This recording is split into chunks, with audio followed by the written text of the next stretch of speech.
Hello. My dear One in a Million channel, I have missed you guys so much. And it has been a very long time since I have done a video. I'm really happy that we're doing one now because it means that the AC is here. And this is such a huge deal for me because I was struggling to do anything, like absolutely anything, like basic life stuff. I felt like I couldn't even think straight because of the heat. All my inspirations went out the window as I was trying to hold on to dear life. And thank goodness the AC has arrived, we have installed it, and I am enjoying this nice, cool air.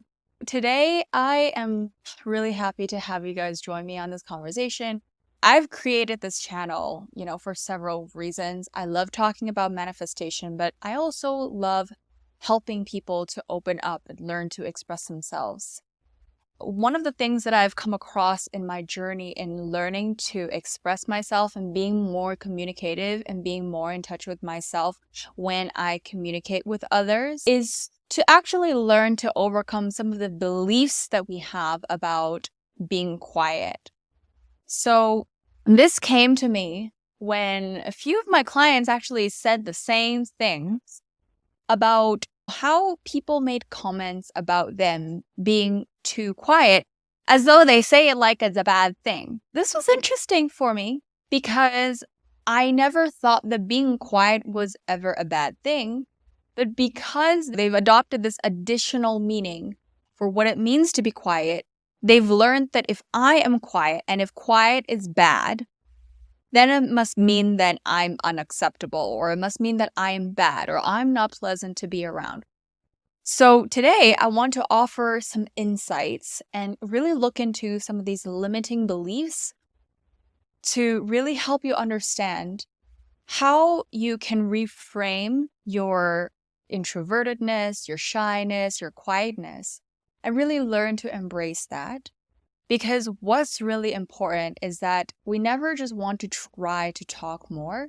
We want to help you be more communicative. We want to help you be more expressive and enjoy expressing yourself, but from a place of wholeness, from a place of being in touch with yourself so that you're not forcing yourself just to talk more. Have you ever received advice from people telling you, oh, just talk more? Just talk more or practice more or just speak up more. Just raise your hands more. Just be more upfront. It's like, yeah, well, these are kind of very surface level suggestions, but they don't really offer any substantial emotional shift, right? So when we are able to look at what are some of the limiting beliefs, we're going to understand how we have associated these meanings to our identity, and that we've learned that our identity, like ourselves, are not acceptable. And therefore, we become scared every single time we come into contact, we come to social situation with someone. So the first few things that I wanted to share is because being quiet has such a bad rep to some people. You may have been told that if you're quiet, it must mean that you're rude. Like, stop being so rude. Go talk to someone. Have you ever heard that?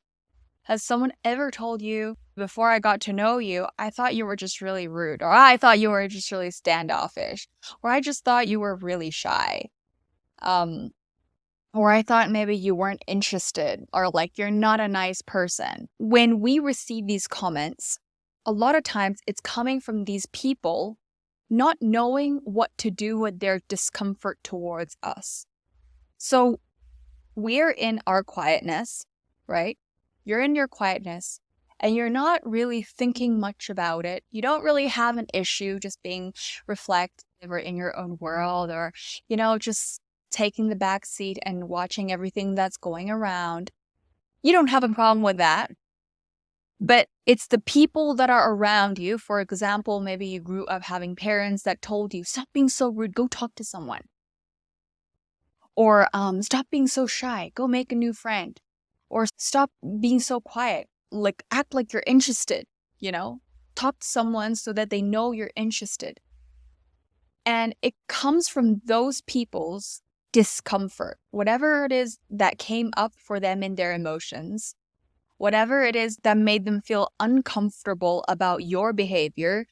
They decided, instead of just letting that sit or letting that sink in and dissolving that on their own, they decided that it was better to prompt a change in your behavior. And if they're able to change your behavior and reflect this comment towards you, then maybe you can talk more, you can look more engaged, you can look more interested in talking to friends or relatives so that they wouldn't have to look so bad, or they wouldn't have to not know what to do with you in a social situation. Because the solution has always been like, just talk more, just engage, just, ask some questions. It leaves a lot of the introverts really puzzled. It's like, okay, well, if I don't feel like talking and talking more is the solution, I can't just be myself. I have to perform. I have to act. I have to pretend that I'm interested. Like, I don't know how to do that because that comes from denying how I feel. And I have to pretend to be someone that I'm not to make you happy so that you don't have to feel awkward around me. You don't have to not know what to do around me. You don't have to explain to friends and relatives that, oh, she's just really shy. Or he's just naturally quiet, you know? But I have to put up a performance to deny who I am. So then who I truly am gets suppressed.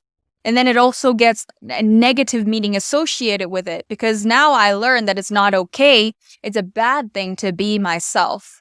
I've come to learn to truly express myself and enjoy other people's company. I learned that there are some people who are just quiet in nature, and that's such a beautiful thing. And that's when I've been able to learn that there's actually a new dimension to quietness, to self-contemplation. And that really allowed me to open my eyes because I was like, wow, this is really fascinating. I didn't know. Hi. I didn't know that being quiet could actually be a good thing. I learned that there is a level of peace, there's calmness, there's groundedness in their presence. It's not just, bad meaning associated to it. It's not like they don't want to be there. It's, as a matter of fact, they're very observant. They're really pleasant to be around. I first-handedly got to experience a whole other dimension of what it means to be quiet. They're not just shy. They're just, contemplative. They're reflective. They're observant. They're peaceful. They have this really calming energy just to be around. And so we have to learn a new dimension of our quietness. Because if all we've ever been told is that your quietness is bad and your quietness makes other people uncomfortable, how could you possibly be any other way when you're in front of people? Like, how could you ever be happy with yourself? How could you ever be comfortable in your own skin? How could you ever be yourself without trying to perform and entertain others and perform for everyone so that they can feel better about you or they can feel better about themselves, right? I realized that being quiet is not just a one-dimensional experience, is not what everybody told me it is. It is multi-dimensional. It is just feeling maybe tired today, or maybe just feel like I'm a little low in energy today. Maybe feel like I'm just a more observant kind of person and I like to just take in everything that's happening around me. I'm still able to have thoughts, reflections. I still have feelings. I don't necessarily always have to externalize it, right? So now that I've learned that there's a different dimension, there's a really pleasant, quality to my quietness. that is when I can learn to get back in touch with my own essence. I don't have to feel shameful. I don't have to feel bad. I don't have to feel like I need to pretend. I could just learn to be myself. So this is actually the key to being communicative, because the only reason why we don't know how to communicate is because we don't know how to be ourselves. And we've disconnected from our own thoughts because we think that we've got to make an impression.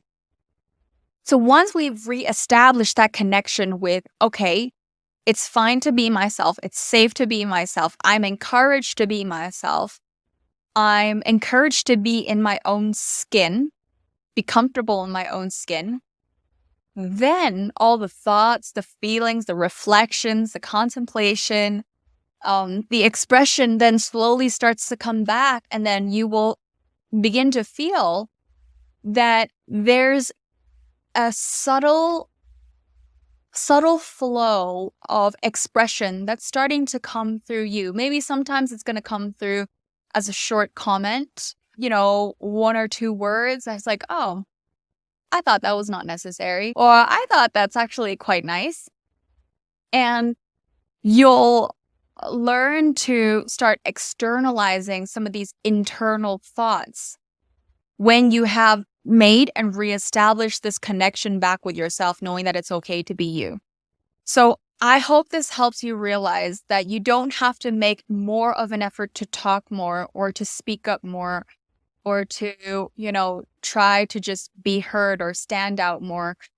You don't have to do any of that. And you're not a clown. You don't have to entertain other people. You don't have to be anyone but yourself. If you have been looking for any kind of reassurance, or if you've never heard of this message before, I would just really encourage you to repeat that to yourself and confirm that to yourself in the comments below, just so you can acknowledge this as you're writing this out, as you're typing this out in your own system, how reassuring it feels just to know that it's okay to be you. Just by making this one shift, it is really going to help you revolutionize your relationships with others. So thank you so much for being here. Let me know what you guys think about this video in the comments. And with that said, I love you, and I'll be seeing you guys in the next video.